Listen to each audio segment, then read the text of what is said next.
Nacimos en 1991, en la Tierra de la Libertad, inspirados en nuestro bate universal César Vallejo y convencidos que hay muchísimo por hacer, que el Perú necesita profesionales emprendedores, con valores, con sentido humanista, científico y tecnológico, comprometidos con la transformación de la sociedad para un desarrollo sostenible.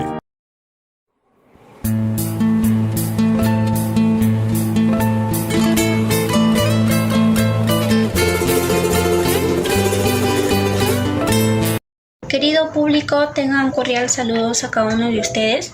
Somos la familia Vallejiana 4 y en esta oportunidad presentaremos el proyecto Más allá de la vida y de la muerte, del gran escritor César Vallejo. Esperamos que sea de su agrado.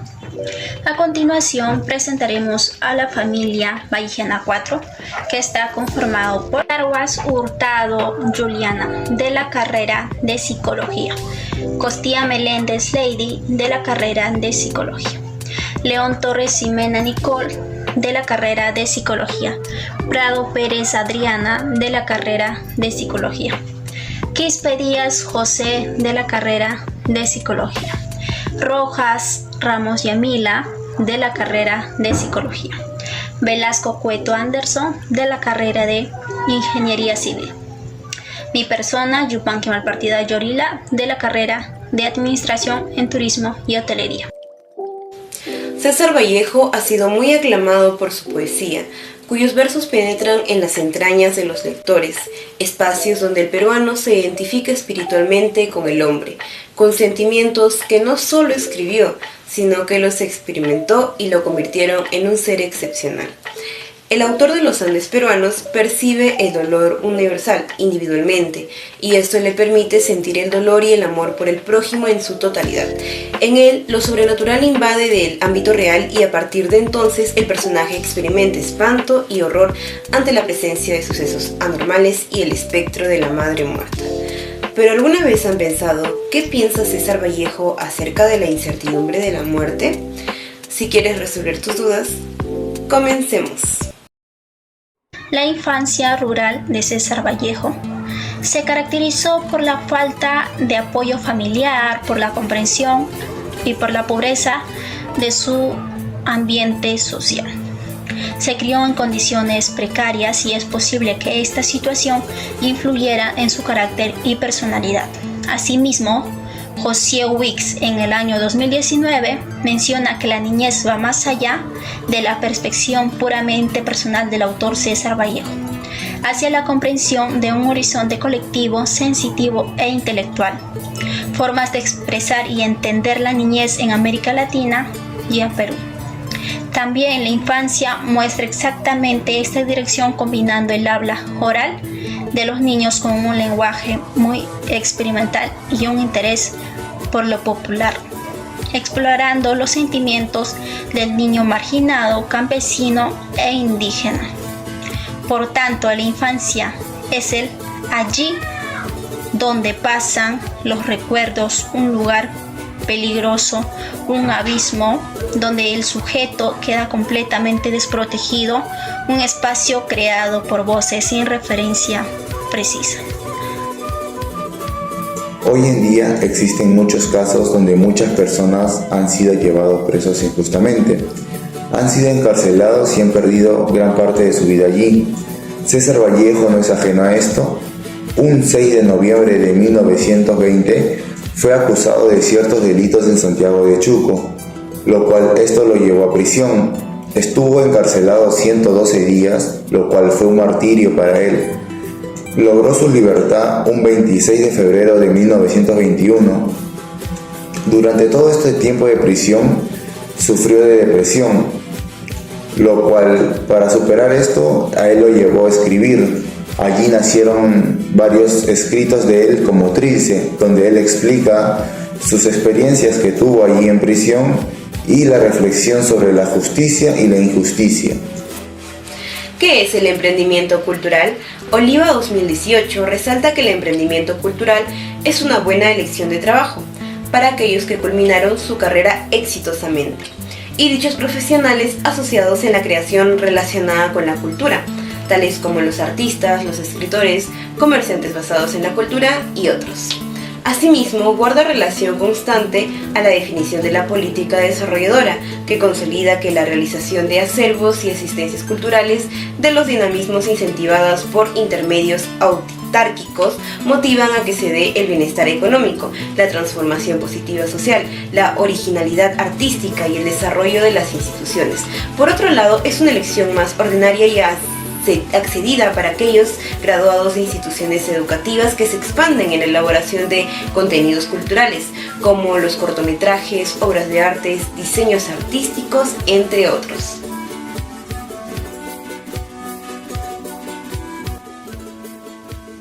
A continuación les presentaremos un audiocuento para entrarnos en el cuento. Antes de ello daremos una pequeña introducción de lo que es un audiocuento.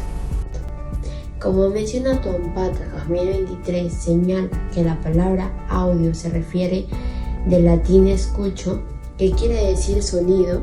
Esto permite grabar, reproducir y transmitir sonidos. Asimismo, el audiocuento es un tipo de relato que posibilita al público a comprender de manera audiovisual y entender mejor el contenido a través de la narración. Según Reséndiz de Jesús 2023, señala que las características del audiocuento son definidas en dos partes, las cuales son el diseño, que habla de la realización y debe ser relacionado con ello, pero sobre todo de que sea de un muy nivel alto de calidad, y en los textos, que nos dicen que se pueda leer normal, pero sin que se pueda notar que estén leyendo, ya que así se podría haber afectado el cuento. El autor de este cuento es César Vallejo, Más allá de la vida y de la muerte.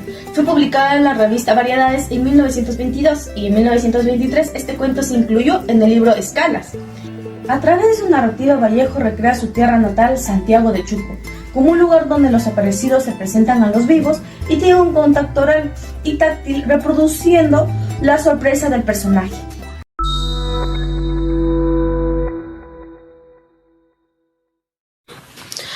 A continuación, a través de un audiocuento, relataremos un breve resumen del cuento Más allá de la vida y la muerte.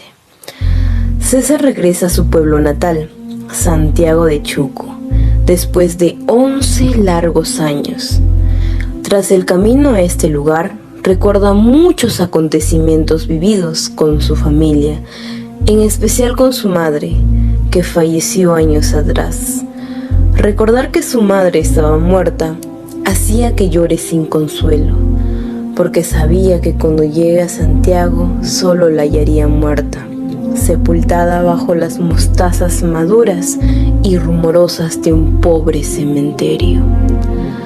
Al llegar a Santiago, encuentra a su hermano Ángel en la puerta de su casa, quien junto con él recuerda muchos momentos.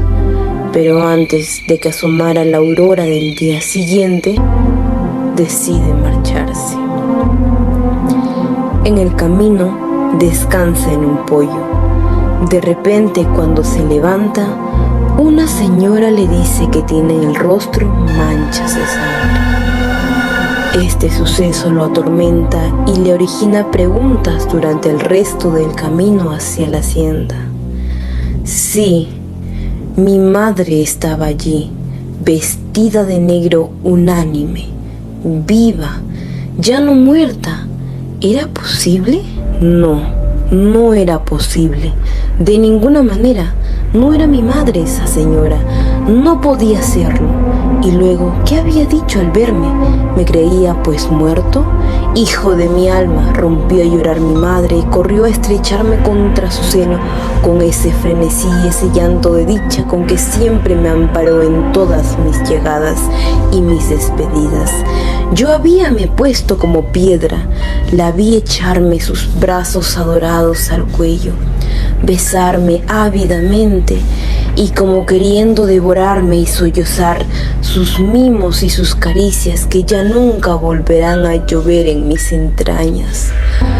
Tómome luego bruscamente el impasible rostro a dos manos, miróme así, cara a cara, acabándome a preguntas. Yo, Después de algunos segundos me puse también a llorar, pero sin cambiar de expresión ni de actitud. Mis lágrimas parecían agua pura que vertían dos pupilas de estatua. Y gemí fuera de mí mismo. Nunca, nunca, mi madre murió hace tiempo. No puede ser. Ella incorporóse espantada ante mis palabras y como dudando si yo era yo, volvió a estrecharme entre sus brazos y ambos seguimos llorando llanto que jamás lloró ni llorará ser vivo alguno. Sí, la repetía, mi madre murió ya, mi hermano Ángel también lo sabe y aquí las manchas de sangre que advirtiera en mi rostro pasaron por mi mente como signos de otro mundo. Pero, hijo de mi corazón, susurraba casi sin fuerzas, ¿tú eres mi hijo muerto y el que yo misma vi en su ataúd? Sí, eres tú mismo. Creo en Dios. Ven a mis brazos. Pero, ¿qué? ¿No ves que soy tu madre? Mírame, mírame, pálpame, hijo mío. ¿Acaso no lo crees? Contémplala otra vez. Palpé su adorable cabecita encanecida y nada, yo no creía nada. Sí, te veo, respondí, te palpo, pero no creo, no puede suceder tanto imposible. Y me reí con todas mis fuerzas. Escriben y relatan historias donde reflejan sus sentimientos, que llegan a significar algo en la vida. Así como Vallejo, que a lo largo de su vida sufrió mucho y contrastó en sus escritos sus peores o mejores momentos en poesías o cuentos, donde nos mostraba más sobre su punto de origen. Una señala Vence 2002.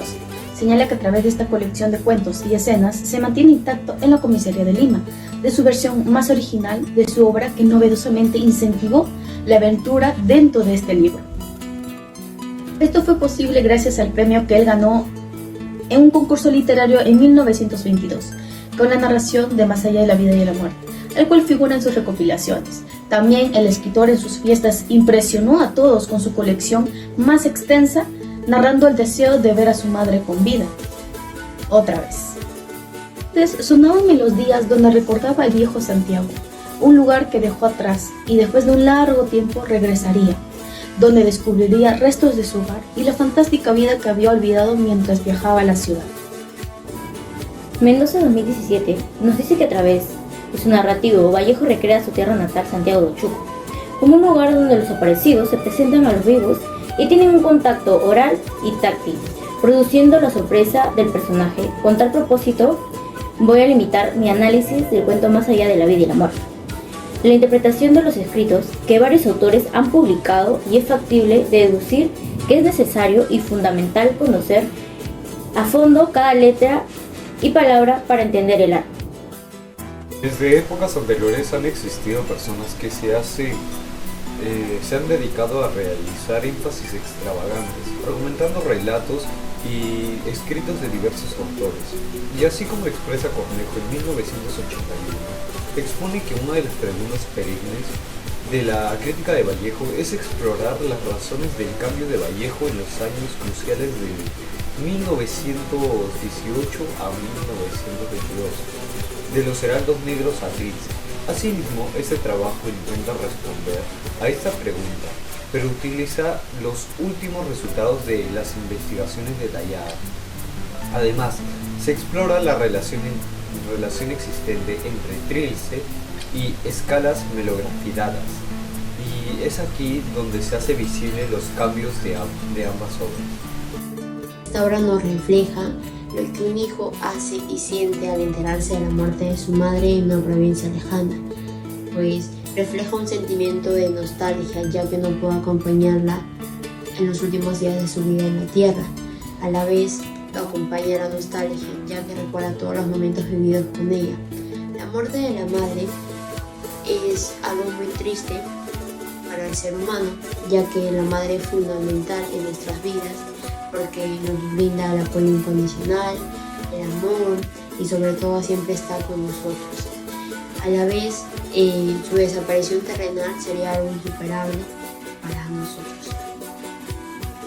La reflexión, usaremos un fragmento del cuento, donde nos dice: después de una semana de travesía a caballo por senderos montañosos, llega a la hacienda. Cuando se abre el portón, aparece su madre a recibirlo.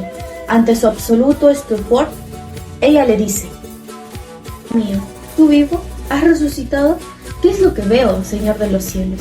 Él se niega a creer lo que está pasando, pero ella insiste: tú eres mi hijo, muerto, y al que yo misma vi en su ataúd. Si eres tú mismo, ¿no ves que soy tu madre? Y él le dice: sí te veo, te palpo, pero no te creo. No puede suceder tanto imposible. En esta escena se hace referencia a que Vallejo, por el dolor que le causó la muerte de su madre, él alucinó que estaba viva cuando no era así. A la madre, que ya se había ido al cielo, nos causa miedo e incredulidad, pero en lo profundo, saber que estamos junto a ella, una vez más, nos alegra, tanto porque es tan grande el amor que nos dio, que tratamos de olvidar algo que sería imposible. Para comparar la temática del cuento con la actualidad, usaremos el siguiente fragmento. Meditad brevemente sobre este suceso increíble, rompedor de las leyes de la vida y la muerte, superador de la posibilidad, palabra de esperanza y de fe entre el absurdo y el infinito, innegable desconexión de lugar y de tiempo, nebulosa que hace llorar de inarmónicas armonías incognoscibles. El suceso descrito se refiere a algo que rompe las reglas de la vida y la muerte. Es una situación en la que se revelan nuevas posibilidades, pero también de desconcierto e incertidumbre. Esta situación existe en algún punto fuera del tiempo y del espacio, donde la percepción de lo real es distinta y trascendental. Esto no es ajeno a lo que sucede en la actualidad. Existen muchos casos en donde varias personas sufren alucinaciones después de la pérdida de un ser querido, ya que sea por un dolor inmenso o la depresión del suceso que causa, ¿no? Hola, ¿qué tal? Estamos en la Universidad César Vallejo. En unos momentos vamos a realizar una entrevista a una de las profesoras más queridas y aclamadas por la Facultad de Psicología. Empecemos. Buenas tardes, querido docente Katherine. Es un gusto estar aquí presente con usted. Gracias por aceptar la entrevista.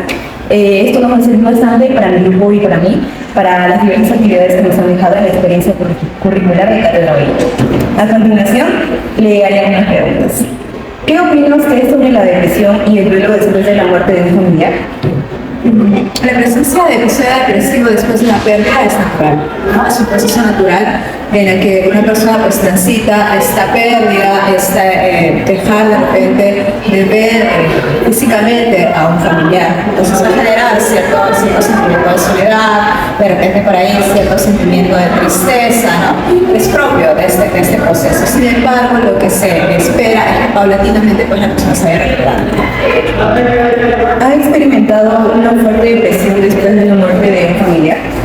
Una fuerte depresión no. Hace algún año perdí a mi papá. Sí, de repente al inicio, las primeras semanas, el primer mes fue difícil, puesto que ya me había acostumbrado un poco a la rutina. Yo tuve la maravillosa oportunidad de atender a mi papá, que estaba enfermo en sus últimos meses. Entonces, a pesar de que es una situación complicada, compleja el atender a un paciente, te da esta posibilidad de volver, ¿no? De ser agradecido por todo lo que te dio, ¿sí? Entonces me daba esa oportunidad. Y cada vez que de repente había pues dificultades en las amanecidas y todo esto, pues yo lo veía como esa oportunidad. Y decía, de repente mi papá también se amanece conmigo cuando era bebé, ¿no? Entonces me daba esa oportunidad de devolverle un poco todo ese cuidado, ese cariño que mi papá había tenido. Y eso con el tiempo me ayudó a superar también su vacío, ¿no? Su pérdida, ¿no? Ya ha pasado un año y creo que la tristeza ha pasado y se ha convertido más en nostalgia, ¿no? En recordarlo con amor, en pensar pues, y experimentar ese amor que me tuvo a mí y a mis hermanos. ¿Alguna vez llegó a tener una alucinación donde apareció su familiar fallecido? Una alucinación no, pero sí sueño. Sí, un sueño donde en algún momento yo le decía a mi papá que todas las cosas habían quedado saldadas entre nosotros, ¿no? Y que no había deudas, y que de repente había hecho lo suficiente para él. Y en mi sueño me decía que había sido una de las mejores personas que le había conocido. Eso como que te iba a cerrar los ciclos. Me abrazan, me sueño, lloramos juntos y me dice también el hecho de que lo deje ir, de que está bien y de que siga, ¿no? Que siga avanzando con mi vida, que no sea un motivo pues, de pausa o de bloqueo. Entonces creo que ese sueño me ayudó mucho a poder entender también y a cerrar algunas situaciones que estaba hablando. Muchas gracias, profesor. Gracias a ustedes. La muerte de un ser querido puede significar un gran cambio en nuestras vidas. Se necesita tiempo para hacer frente a su pérdida y encontrar formas de adaptarse. Cuando un ser querido muere de manera repentina, el duelo tiene unos rasgos diferentes que deben abordarse. Y así como Vallejo, debemos seguir el ejemplo de seguir adelante, a pesar del vacío que nos deja un familiar ante su muerte. La vida debe continuar.